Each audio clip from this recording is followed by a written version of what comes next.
What up, Laker Nation? You're with your boy Kareem. Today I want to do some things different. I want to talk about something that's been on my mind. It always crossed my mind when I hear this date, June 15th. Remember the date, June 15th? Um, I was in federal prison in the late 90s, and I was cellmates for a brief time with an Italian kid. He's my age, and at the time, maybe a year younger than me. I can't remember the exact age he was, but he before me. We were all in the same unit, but he was bunkies with a Chinese guy. Now, the Chinese guy was a flying dragon, a gang member. They was vicious back then. They was deep. So they got into it.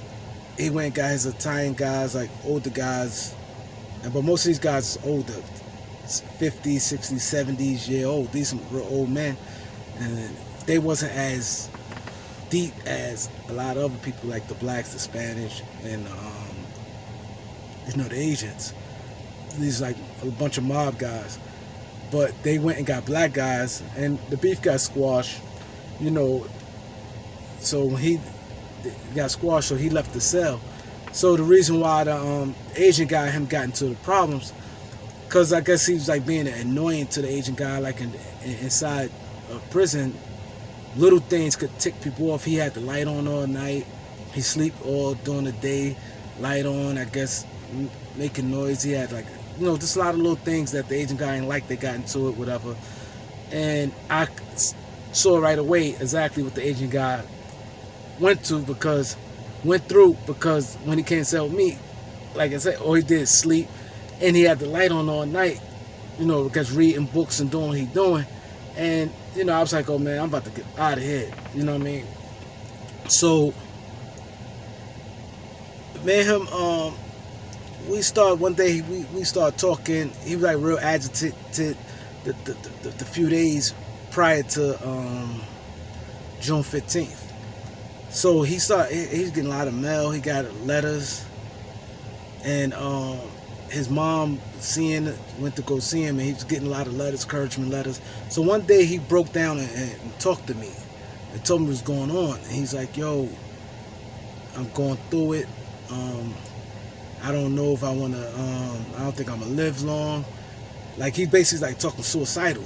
And I used to wonder, I used to always see him, the doctor bring him medicine, because they, like a lot of guys on like medication, doctor come up to the unit, and these guys go get their medication, and you have to take it right in front of the doctor and different things like that.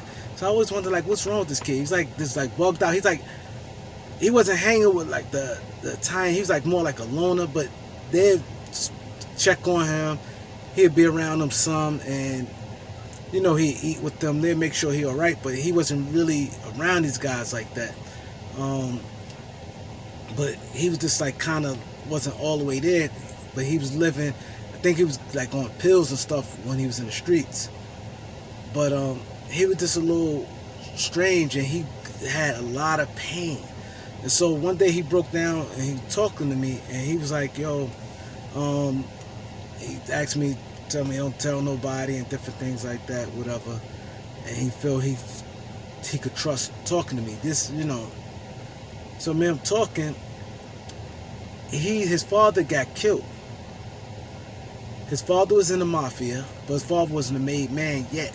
But his father was in the Mafia for many years, and he wasn't a made man yet. But his father had, I don't know if it was like a candy store, some type of storefront, I guess it was.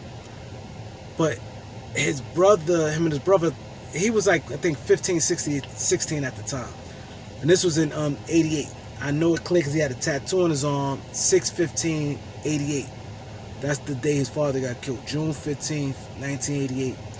And I think his brother was like 12 or something. But his brother stole the keys, gave it to him. They stole the keys. There was a whole bunch of drugs in the store, wherever it was at. And they ain't take everything, but it was a lot. And he stole it. And he didn't really know how to get it off. I don't know what happened.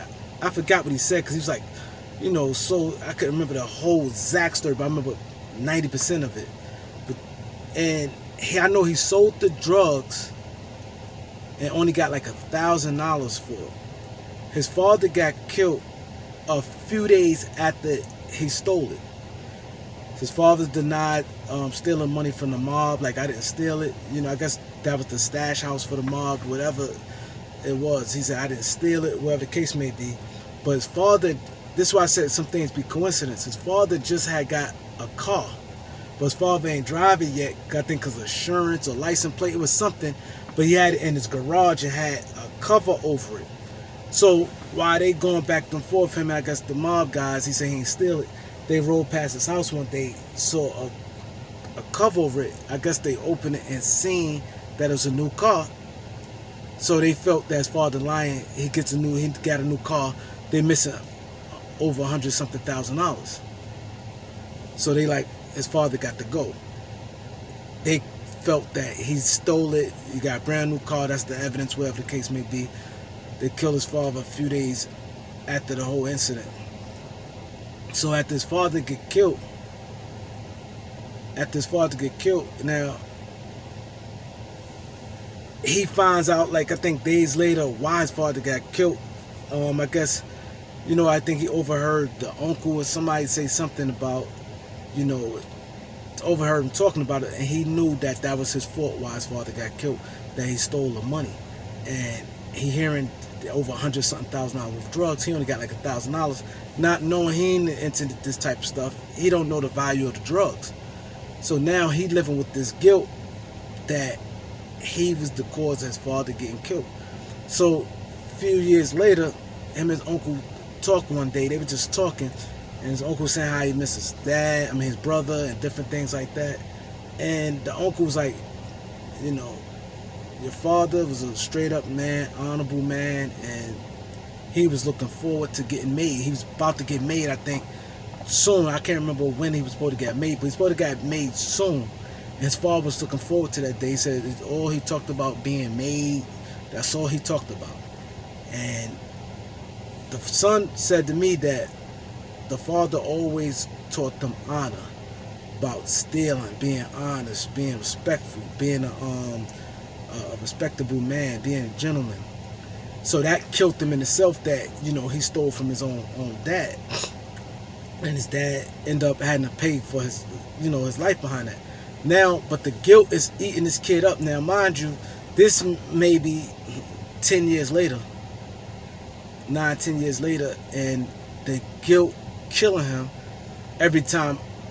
Soon you get to, like, in June, second week of June, I guess, it get close to the time, it bothered him so much. So now the shit messed with him so much, I think he having suicide thoughts. Because he always be like, oh, I'm not going to live long. I'm glad I don't have no kids, because I had a son. And he's like, yo, I'm glad I don't have no kids. I'm glad I don't have no kids. When I go, just me, my mom are old. She got my brothers and different things like that. He used to just talk weird and things like that. But the moral story is sad. You know what I'm saying? Somebody lost their life behind someone else stealing, and then the coincidence. Now, maybe if the father didn't have that car, maybe they would have probably believed him, or maybe the father could have just paid them the money, which I think the father was going to do, pay the money anyway. The father know, hey, the money is missing, the drugs is missing. I believe he'd have paid it, but the simple fact that they looked at it in the way how the mafia rules is, you don't steal. So they looked at it, he stole, regardless of him getting the money back or not. He stole, bought a new car, lied, and different things like that, and that wasn't the case. And the guilt pretty much tore him up. And that's why in life, sometimes it's best to be honest, especially in that type of lifestyle, in any lifestyle where it can cost you your job and different things like that. Be honorable, and you know what I'm saying, sometimes things work, but and my advice to him was, I'm like, you was young, you ain't know better, trying to keep him strong.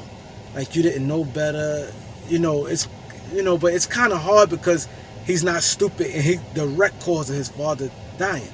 But I was like, that lifestyle, maybe, to say, he probably would have probably died anyway. Like, trying to make light of it for he won't, like, beat himself up with it. But it was pretty tough on him, and I just want to share that. You know, it's more like a lesson learned. And like I said, he trusted in me to tell me because he never told nobody. But his mom and the family thinking that he just so messed up behind his father dying, not knowing a lot of that is guilt he stole from his dad. You know, and it's one thing how coincidence it just bad breaks. And you know, and his uncle told him how much his father was looking forward to being a made man. And he was that close to being made before this thing happened. But like, subscribe. You know, I hope I didn't.